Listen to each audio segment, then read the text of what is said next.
All right, we ready? We rolling. Yeah? We We good? Okay. Gentlemen, first, thank you very much for joining me this evening for the first official playtest of Monsters of Rock Adventure 2 Stairway to Heaven. So this game, as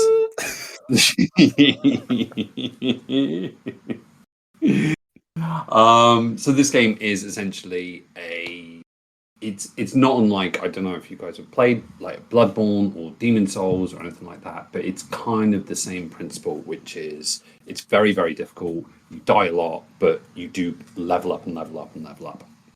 So, just so we're clear on that, you're gonna die. You're gonna die a lot. So without further ado, darkness, silence, stillness, nothing.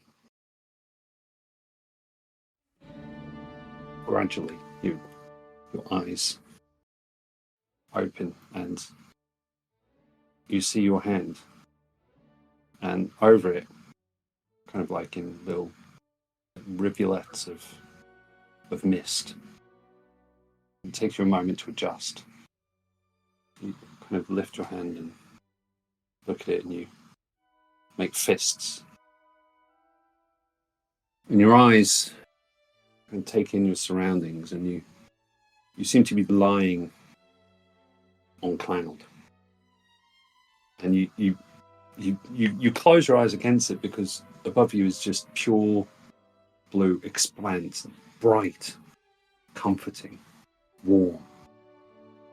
You don't see a source of light, but everything is quite beautifully lit, and you kind of put yourself up, and you stagger up to your feet, and you look, and in every direction you look, cloud into the horizon, and a beautiful, clear blue sky, and the cloud laps around your feet like little playful sylvan creatures.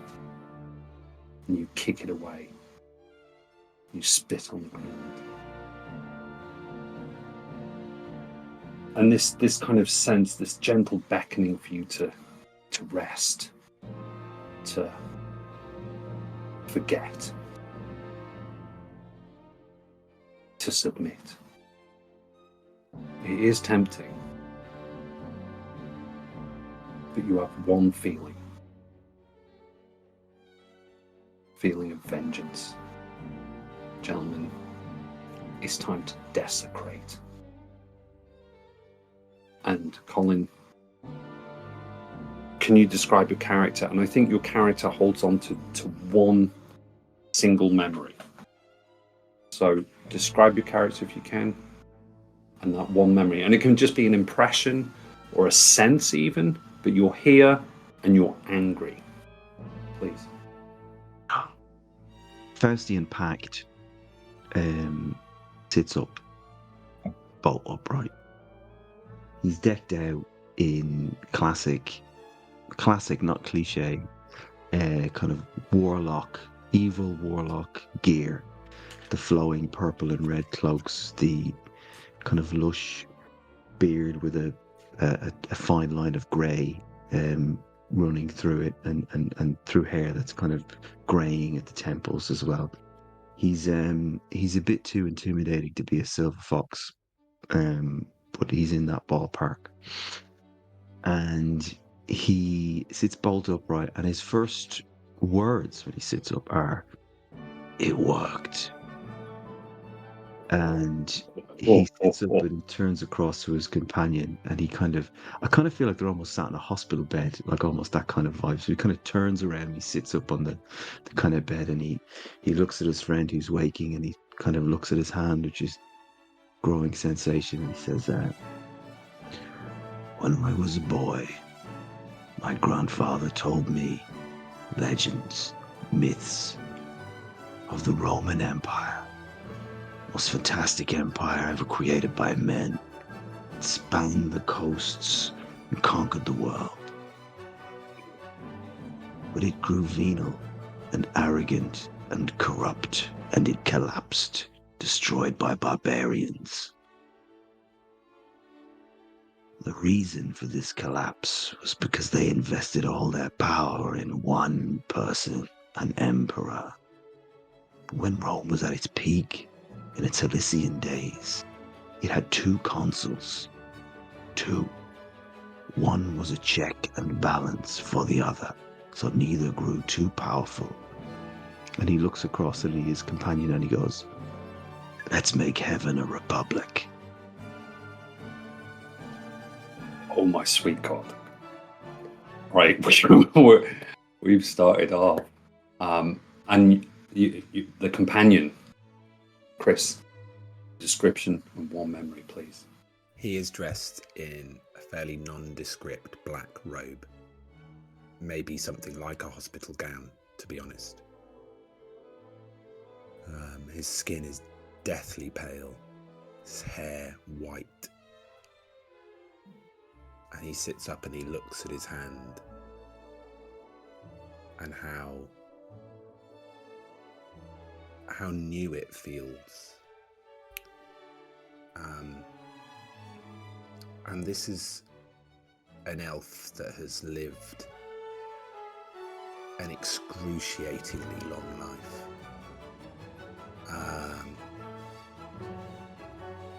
And he looks over it and listens, sort of partially, to his partner. And as he listens to his words, he closes his eyes for a moment. And in that moment, because it was just a moment to him, he is transported back to a time of great buildings and legions and empire that for him passed like everything else. And he sees it for a second as he closes his eyes when he was talking about this story of Rome. And he reopens his eyes and he looks over at his friend and he just says, "Finally." All right. And on that word, finally, as both Orim and Faustian have kind of turned to each other now, is that the cloud is kind of convalescing around them, dancing with them. On that word, finally, from the cloud, 1, 2, 3, 4, 5, 6 stairways lead up into the blue expanse. And I would like, let's go with Orim. Could you roll a d6 for me, please? That's a 5. Okay. You turn to one of the staircases and you begin walking up, and you cannot see it, just goes off into the horizon, but you stoically, Sisypheanly kind of just step and step and step. Chamber 5. So as the you continue up the stairway, but after some time passes, and again, time is quite a strange and fluid concept where you are here, but the first thing you notice is it thickens and becomes almost acidic, almost caustic, and it tightens your throat and it restricts your breathing, and the fumes kind of repel you somewhat. You cough and tears of blood start dripping from the side of your mouth, and the heavy smoke makes way, and you see this swamp of poison. And gentlemen, you're in Chamber 5. You're in the Chamber of Healing and Rejuvenation. Large mushrooms overhang pools of sickly green. Yeah. It's Spa. I mean, this is heaven. It's basically you're going for a spa day.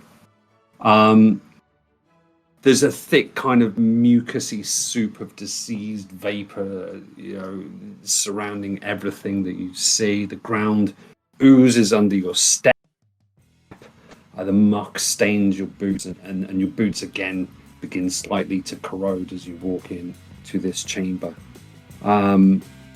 You see the hand drowned giants, drowned titans, defeated in battle, and heavy dragonflies kind of flit between their foul fingers.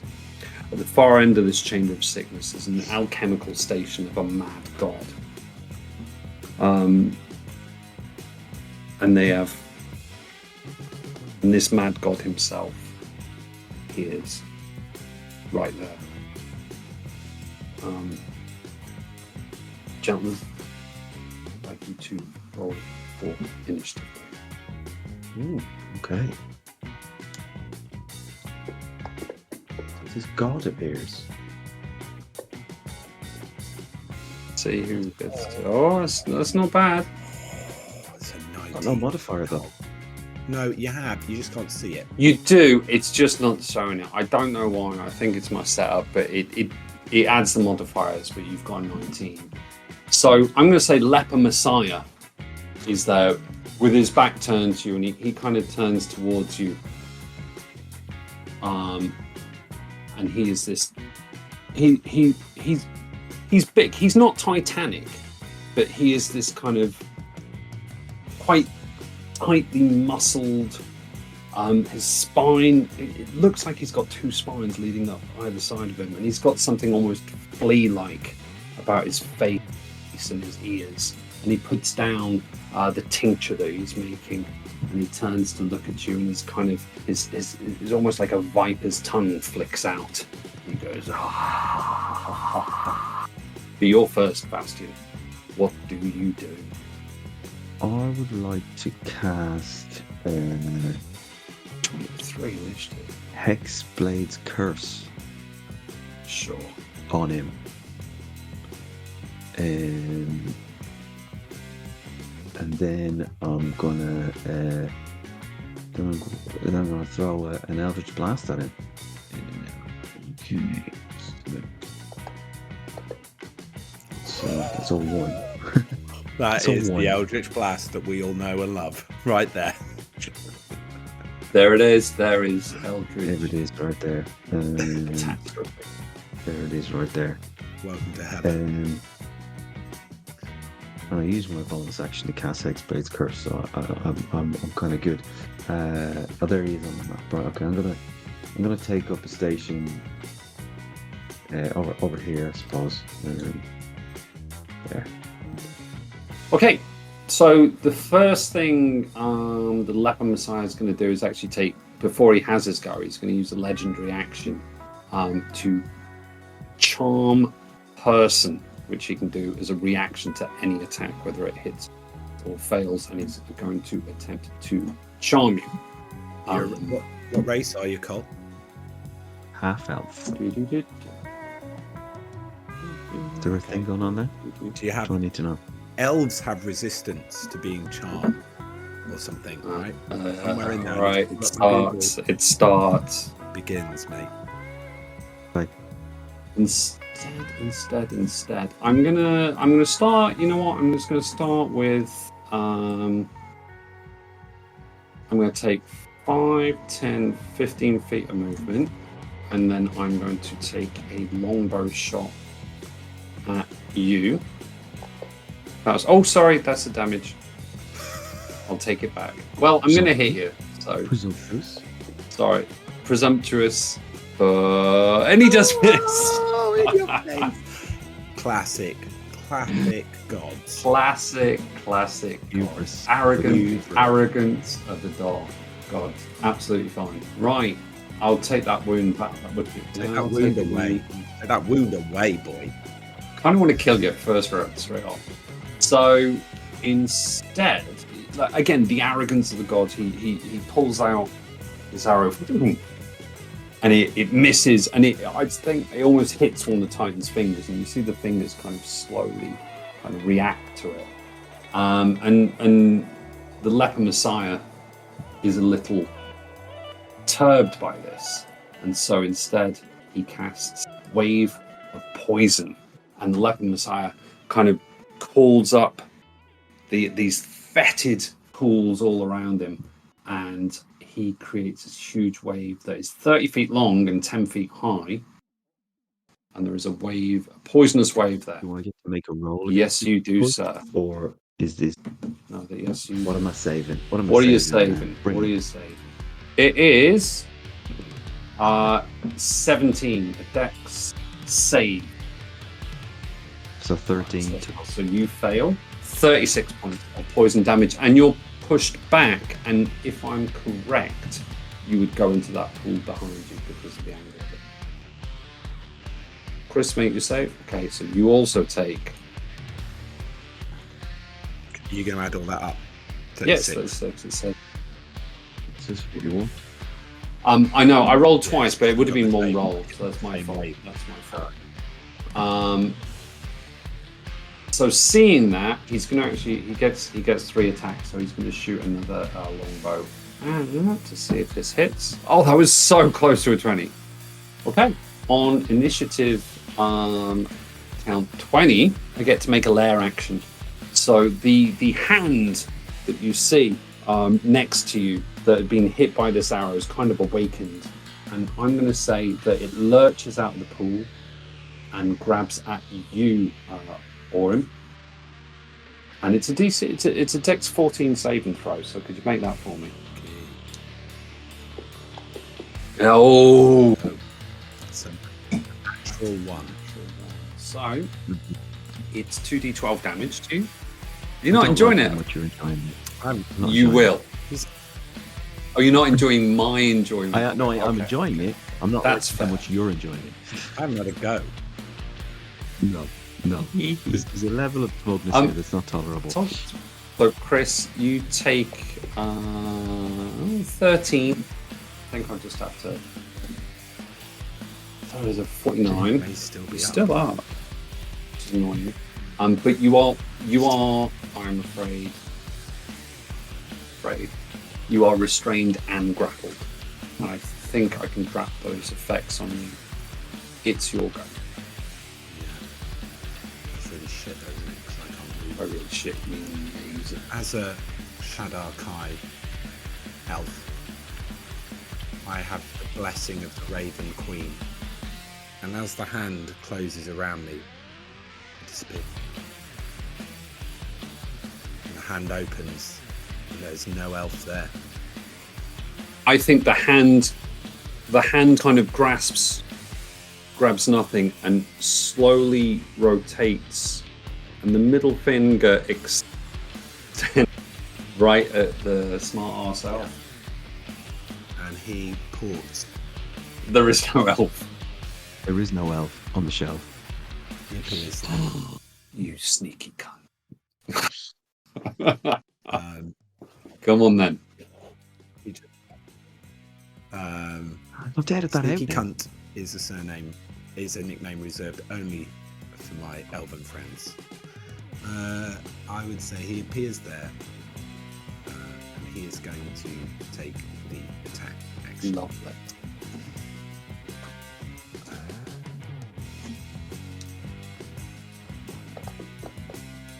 Or it's done it with this because you've not removed my effects. It might also be something to do with my resistances as well, but I'll remove your effects and then sneaky fucker. Go ahead, re-roll it.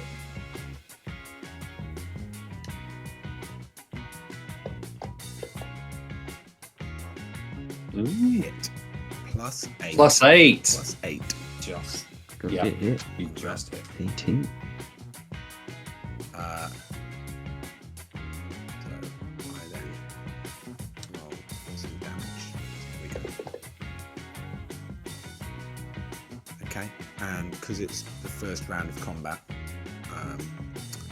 I can add an extra d4 on that. Nice. So I add another 3 on top of that. Nice. Did that do it, or do you need me to do it? And then I'll do I it. need to add that. And then I make a. Hang on, let me check what this costs me. Okay.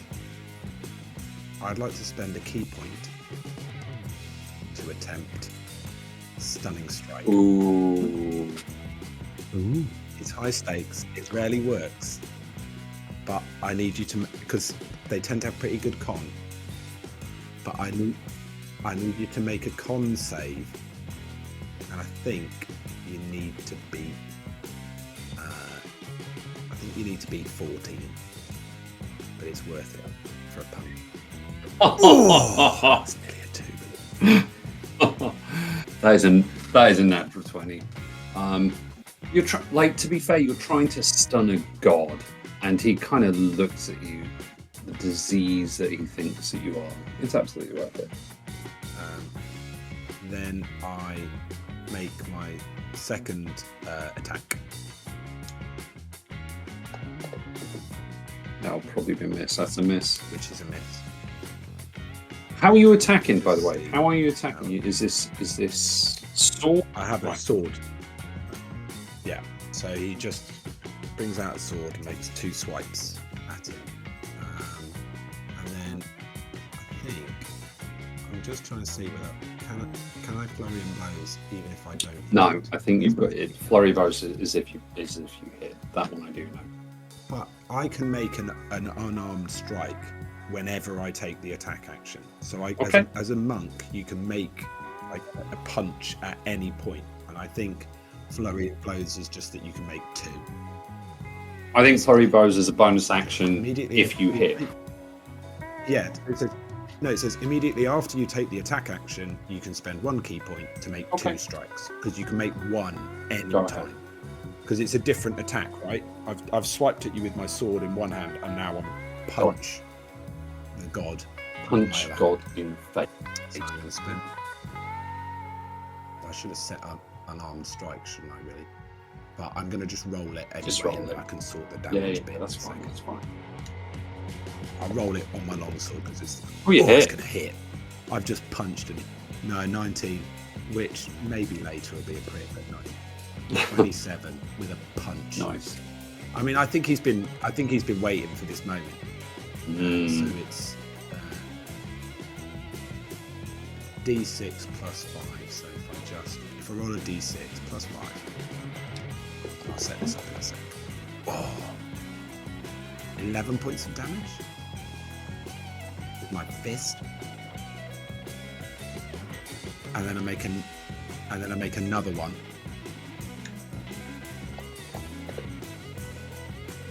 That's nice.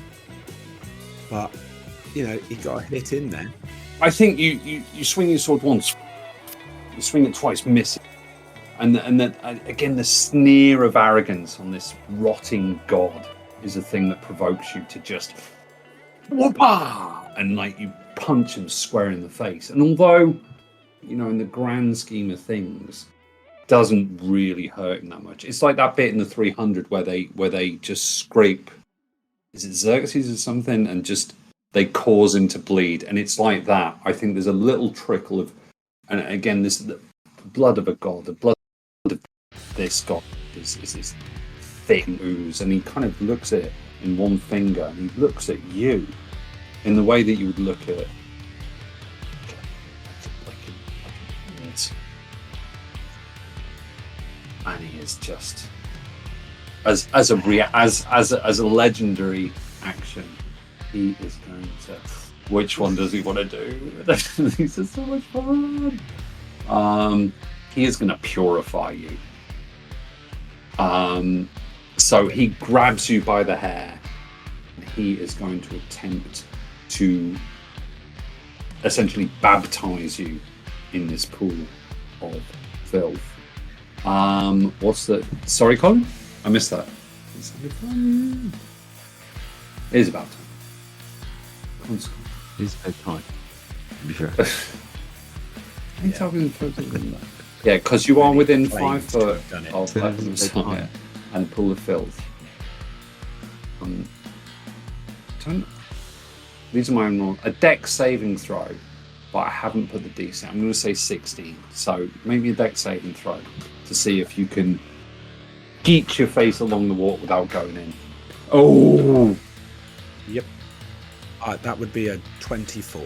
24, and if you don't get dunked, there's no effect there. That was really cool. Did you enjoy that one, Colin, as well? Because I just punched a god in the face, and he tried to hurt me with one of his legendary actions, and he did nothing. I was a fan. Trolling is going to be necessary. Now, now, Faustian, you were pushed back, so you were pushed back into this pool of filth. So at the top of your go, you take 2d12 poison damage, and that's 15. Yeah, and 15 is your limit. And so you just fucking die. Oh! Fuck! Just die, will you? Don't you want to level up? Ordinarily, yes. However, as a fucking sorcerer of shadow magic origin, I do have a little thing that's going to help called Strength of the Grave. Starting at first level, blah blah. When your damage is reduced to 0, you can make a charisma saving throw. DC 5 plus the damage. What do I take? 15? Oh god, right. And on a success, I drop to 1. Okay? So I'm going to make a charisma save. Okay. It's roll to one better. 18. Plus 8, that's 26. For 1 hit point. Agonizing blast then at the fucking dude, right? Lep on the side. Nice. That's a miss, but I'm gonna spend 2 sorcery points to have another go. There you go. Get your hit. Quicken spell. Alright, quicken spell. So I'm gonna go again on the agonizing blast front. And that's a hit. So it was 19 plus what's my thing? Is charisma 27? Something like 27? 27, yeah. So there's a couple of things. He's gonna do his damage, which Eldritch Blast, it's 2d10, isn't it? Yeah. Okay, so I'm gonna roll 2d10 on it. This build is correct, but I don't care. There's 1d10. There's 2d10. Now, I also cursed him. He's on Hexblade's Curse. So, oh, what did I roll? Ooh. Oh, it is. Hang on. Did I roll a 19? Another 2d10. Do it. So that's a crit on Hexblade's Curse. Wow. So I get to roll another 2d10. Another 2d10. Add them up. Now it was an agonizing blast, so I get to add my charisma modifier to the damage. So that's another 8 points of damage. Oh God, Cole! I just want to congratulate you that your first roll was a 1. You've got the first natural 1 of the night and the first crit of the night. I mean, oh no, actually there was a 20, I think, on your save, wasn't there? But that's a bit of a waste of a 20. So, like, I think 20 on an attack roll. Yeah, congratulations. Another how much? Sorry. And I also get a bonus to damage rolls, so that bonus is +3, which is my proficiency, so another 3 points of damage on top of that. I would say between you, you've done as much damage on him as he has on Faustian. Is that the end of your go? Because I really just want to kill you both now. But again, like, he kind of senses these things kind of hitting him, and he... Which, do either of you speak Celestial, by the way? Okay, so you would understand that means, what the fuck is going on here? And he draws out his long sword, and he looks right in front here, and he swings I think what you're Can I about just to say, find is there would definitely be a swear idea of box heaven is in heaven. swearing as Uh, well. When he did that, I'm going to say that Leper Messiah is getting. He takes another swing. oh mate, shit. He hasn't hit. He hasn't hit with All a right. weapon. That's He hasn't hit no. with a That's a weapon. hit. attack. That's a hit. That's a Yeah. Oh, So it not is a hit. this It's a hit. It's a hit. partially resisted. Very nice, but it also because it's fucking die. And he kind of draws this blade, and that the poison and the disease kind of drips off it, and he just slices the first one because of his anger of the audacity of these two characters just rocking up and punching him and shooting at him. His anger is almost too much, but he composes himself for the second one and slices you down, and you feel the as the slice opens, you feel all the vapor and the disease that's heavy in the air, and you drop down. And the Leper Messiah is going to turn around, and with his third and final shot, so we'll say he takes a hit at, there you go, at Faustian, and Yes. he just walks over and he just kicks your body into the swamps, and you are dead, which of course means that you again see your hand in front of you. You see the cloud lapping over it, and you're back at the foyer of heaven, with the staircases still there. But gentlemen, you do level up. So if you want to do your leveling up right now, then you go right ahead.